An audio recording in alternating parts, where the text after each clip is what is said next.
You wake up. Oh, you snooze. You wake up. Nope, 5 more minutes. You wake up.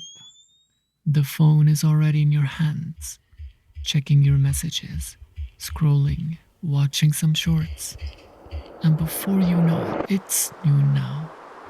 You sit down, picking up where you left off yesterday, trying to summon your mojo for this Herculean task. You stare at the blank canvas, but no ideas come out. It's frustrating. I know how to do this. I want to do this. Why can't I just start? We are all familiar with days like these. Some of us even get stuck in them. But what's the deal with that? You either want to do a thing or you don't. Sounds like a fairly simple issue. But if it was, how could there be such a huge industry all about helping you help yourself? The first book, widely recognized as the origin of the self-help genre, was written in 1859. That's 166 years ago. And today, about 15,000 new books get published yearly in the US alone, even when it's rare for the modern person to read books at all. But fear not.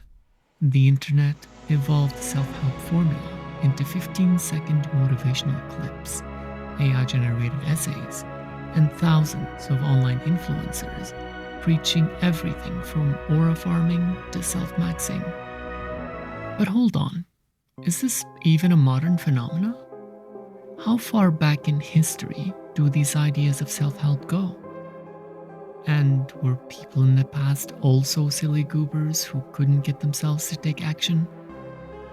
I was on a quest to find answers, so I started digging. And what I found is pretty interesting. Almost 2,000 years ago, Marcus Aurelius, the Roman emperor and philosopher king, wrote in his personal diary a collection of life lessons, from reflections on Stoic philosophy to personal thoughts and reminders on how to live a virtuous life. Look well into thyself. There is a source of strength which will always spring up if thou wilt always look. His wisdom was later compiled into a book titled Meditations. And while it was not intended to be released to the public, Meditations most definitely falls into the category of self-help, because of the wisdom it contains on self-improvement and control over one's own inner environment. Not to mention that it was literally written by Marcus to help himself stand firm with his ideals. But that can't be the earliest appearance of literature embodying the spirit of self-help. No. For that, we have to jump further back in time, to ancient Egypt, over 4,400 years ago, where a powerful man by the name of Ptah-hotep, who served as vizier to the pharaoh during the 5th dynasty, wrote to the sons of nobility and his own son a collection of maxims, which are short sentences imparting general truths and wisdom, not unlike what Marcus Aurelius wrote. Do not be arrogant because of your knowledge, but confer with the ignorant man as with the learned. And 200 years before that, a Sumerian cuneiform tablet was written, containing a father's advice to his son, from practical advice to ethical and social teachings. The Instructions of Shuruppak is considered to be the oldest surviving wisdom literature. And this is fascinating. What started out as a random curiosity to find the first of the self-help literature has led to an interesting connection in my mind. Our modern-day quest for self-improvement content seems directly linked to a lack of stable, strong father figure. For millennia, guidance and wisdom were passed down from father to son. It was a personal, familial transfer of knowledge. Even Marcus Aurelius, after his own father's early death, found himself on a path of self-reliance. He had to create the mentor and guide from within to fill the place of the figure he was supposed to have early on in his life. His meditations were, in a way, letters from that inner mentor to his present self, a remarkable record of a man who created his own wisdom. But in our contemporary atomized society, this traditional structure has largely disappeared. The family unit is often fragmented, so when we encounter life's inevitable difficulties, we look around for a way to help ourselves, searching for ancient wisdom in books, podcasts, and online influencers who would love nothing more than to sell you their crappy course, hoping to find a substitute for what was once embodied or directly provided by a father. But hold on a minute. Why does the self need help in the first place? Aren't we supposed to be free agents who possess a free will? It's more complicated than that. So let me cook. Let's start by touching some lettuce. I collect the last piece of chicken from the pan. I give up. I'm just gonna make an omelet. I stir the omelet in the pan, and then bang, boom, big flip. All done. Everything that exists is confined to a particular context. Think of it like a container that dictates rules on whatever's inside of it. For instance, speaking fluent English is seen as normal in the context of an English person. But what if we changed the context and made that person a foreigner who only studied the language for a year? Then it may be a little impressive. And what if that foreigner was a 2-year-old baby?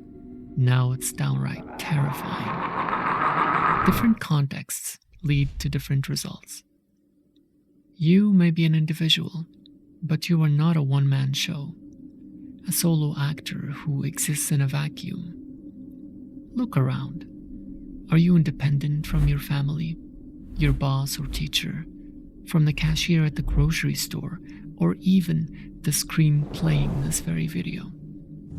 You exist in the context of a human being on planet Earth, a system that provides you with breathable air, drinkable water, and countless other necessities for your survival. But it doesn't stop there.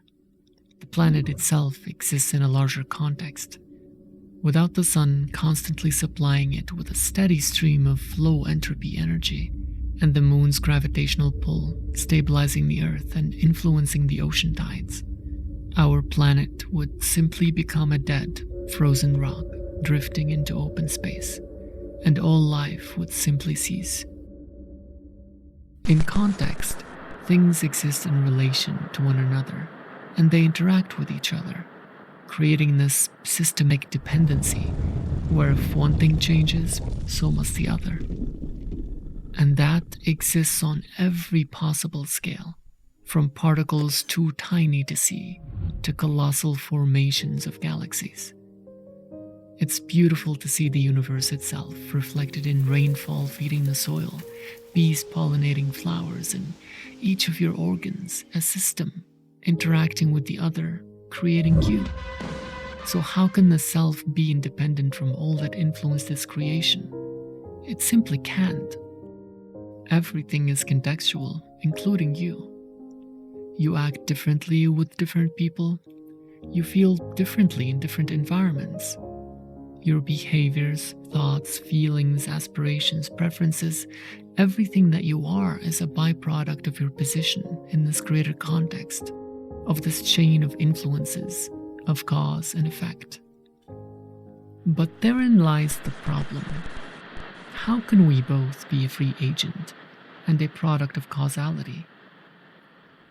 We grow up with the idea that we're in control, with this mental image that somewhere inside of us there is a ruler on a throne, calling the shots, stamping yes and no on every decision, that we are free to choose and act on our choices. But that's just a comforting illusion, an abstraction of the human condition that inevitably shatters when faced with the harshness of reality. There is no single directive, We merely negotiate the best course of action at a given moment, but we don't choose our desires and motivations, to like or dislike, to want or not. These drivers come from forces beyond our wills, our biology, our conditioning, and circumstance. Each of them is a stakeholder at the table. Each one makes demands. Hunger wants to eat, fatigue wants to rest, the bills demand you pay, and boredom begs for entertainment. And your role in all of this is to mediate between the different forces, navigate the contradiction, and reconcile it all into a single course of action. This reconciliation, if successful, is what we mistake for control. But you don't get to dictate the terms. You can't override exhaustion, erase a lifetime of conditioning, or bend the physical world to your will. At best, you broker a compromise. You convince enough of these forces to align so that you may finally rest the constant warring thoughts pulling you apart in every direction all at once. And when that alignment clicks into place, it feels like free will. It feels like you chose, when in reality, your choice was the outcome of countless negotiations you didn't consciously notice. Your so-called choice is really just the final stamp on an agreement already drafted by forces larger than yourself. This is the problem of self-governance, and why beating yourself up for falling short of absolute control is the wrong approach to take. To get a real view of the application of context, we need only take a look at different cultures and societies, past and present. My personal pick to best contrast the differences here will be ancient Japan. Since we're all familiar with the samurai, and swords are just fucking cool. I mean, come on. Who wouldn't love to hold a katana and slice through things? Anyway, ancient Japanese society, like most other long-lived societies from the eras of old, highly valued social conduct. But even more than that, for the samurai, they lived by a strict moral code known as Bushido, meaning the way of the warrior. Those who lived by the code were moral, just, courageous, sincere, and honorable. They were elevated and highly respected by everyone, from the peasants of society to the high nobility. One of the most important pillars of the Bushido code was makoto, or sincerity. To speak only truth and stand by your word.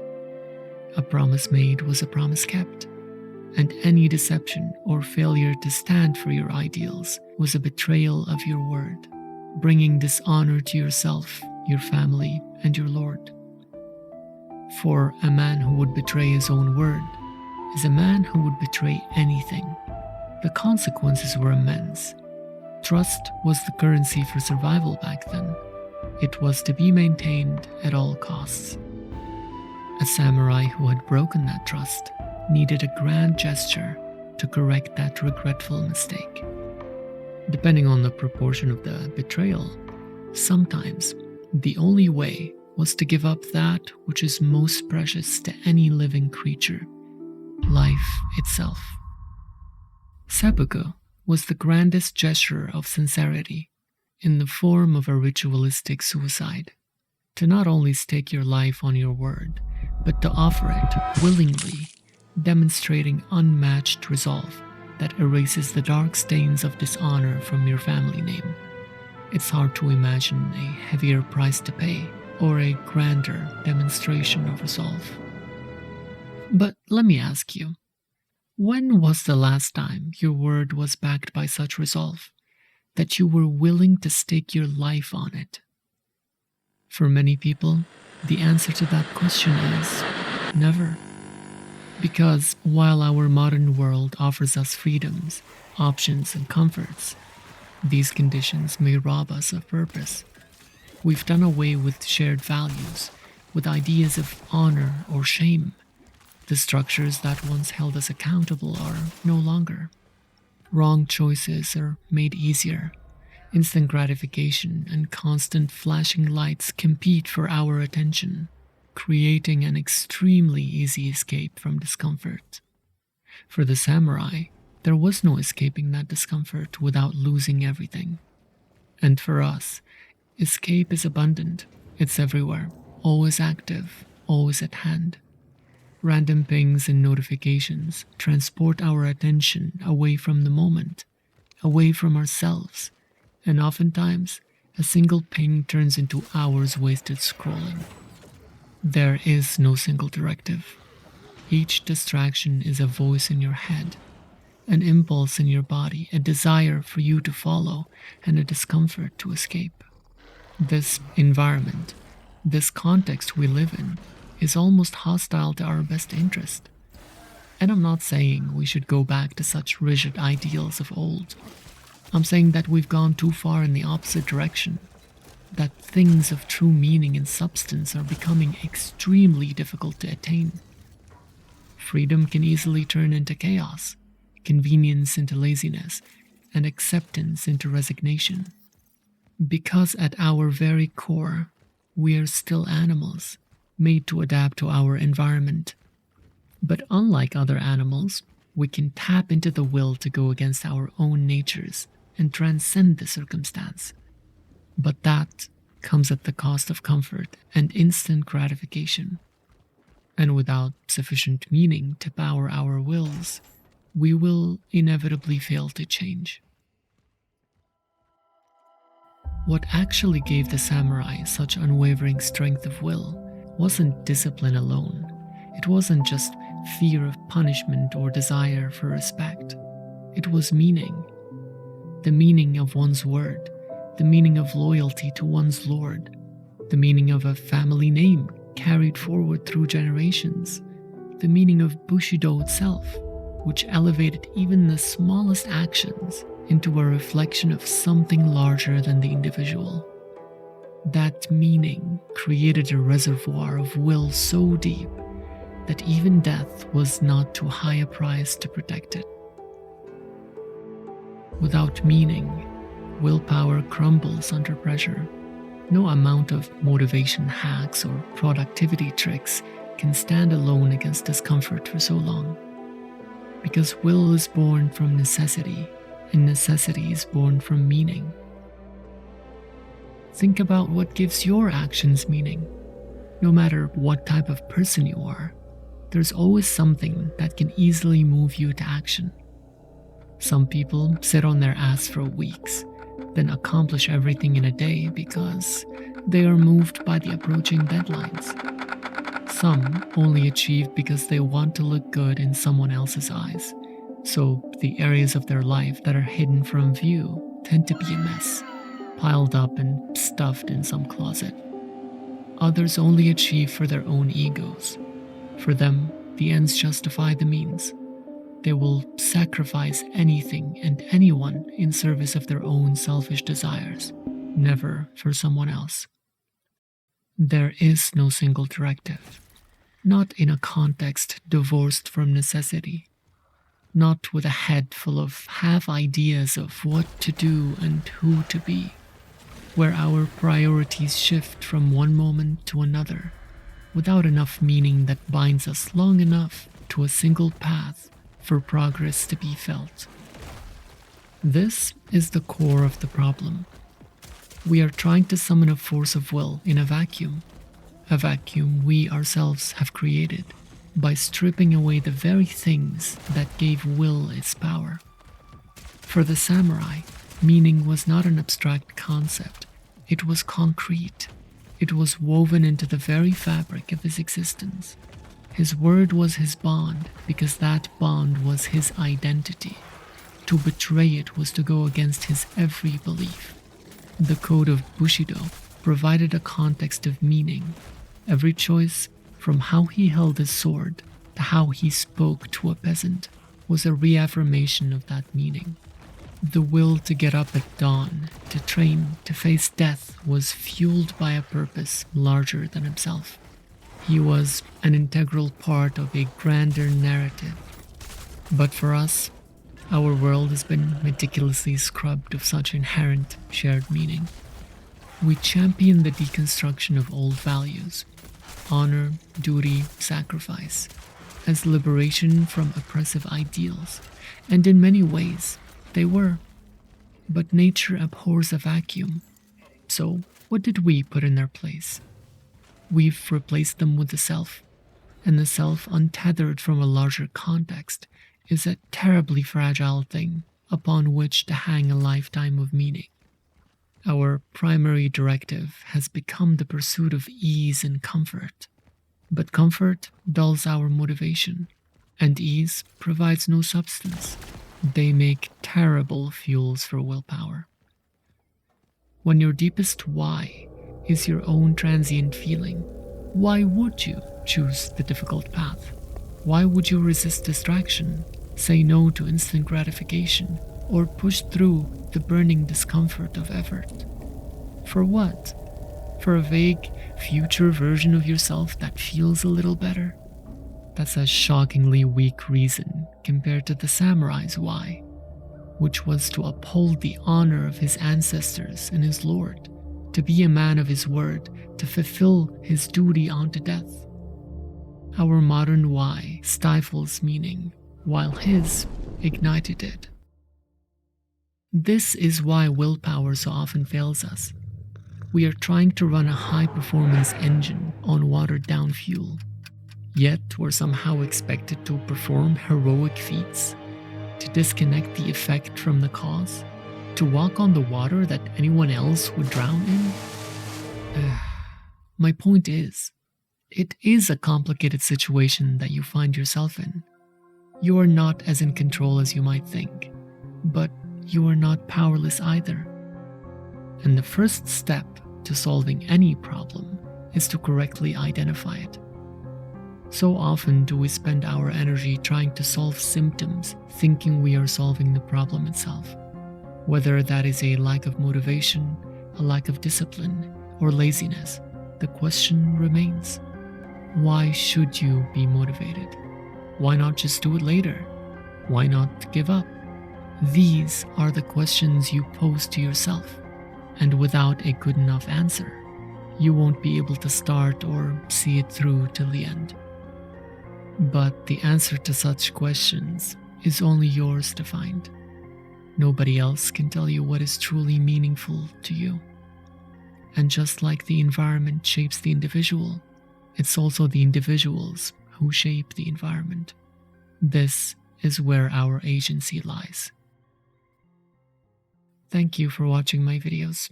Feel free to discuss anything in the comments, or flame me, or whatever. And as always, stay human.